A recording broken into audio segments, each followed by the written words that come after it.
नमस्कार, आपका एक बार फिर से स्वागत है आपके अपने चैनल भक्ति सागर 105 में। आज सुनेंगे शरद पूर्णिमा की कहानी। एक साहूकार था, उसकी 2 बेटियां थीं। वे दोनों ही पूर्णिमा का व्रत करती थीं। बड़ी बेटी हमेशा अपना व्रत पूरा करती और छोटी बेटी हमेशा व्रत को अधूरा छोड़ देती।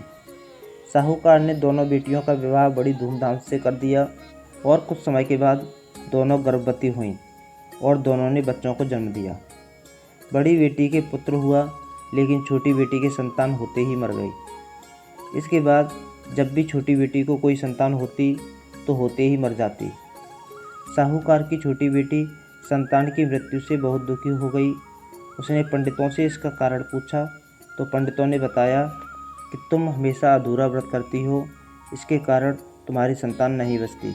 तुम पूर्णिमा का व्रत पूरे विधिपूर्वक पूरा करोगी तो तुम्हारी संतान जीवित रहेगी। उसने पंडितों के कहे अनुसार पूर्णिमा का व्रत पूरे विधिपूर्वक पूरा किया। उसके बाद उसके एक लड़का हुआ, परंतु वो भी पैदा होते ही मर गया। उसने अपने मरे हुए लड़के को एक पट्टे पर लिटा दिया और फिर उसे चादर उड़ा दी और फिर वो अपनी बड़ी बहन के पास जाकर उसे बुला लाई। उसकी बहन जैसे ही उसके घर आई, उसने अपनी बहन को बैठने के लिए वो ही पट्टा दे दिया। बहन जैसे ही पट्टे पर बैठने लगी तो उसका घाघरा उस बच्चे को छू गया। घाघरा छूते ही वो बच्चा जीवित हो गया और रोने लगा। तब उसकी बड़ी बहन बोली, तू मुझ पर कलंक लगाना चाहती थी, मेरे बैठने से तेरा बच्चा मर जाता तो।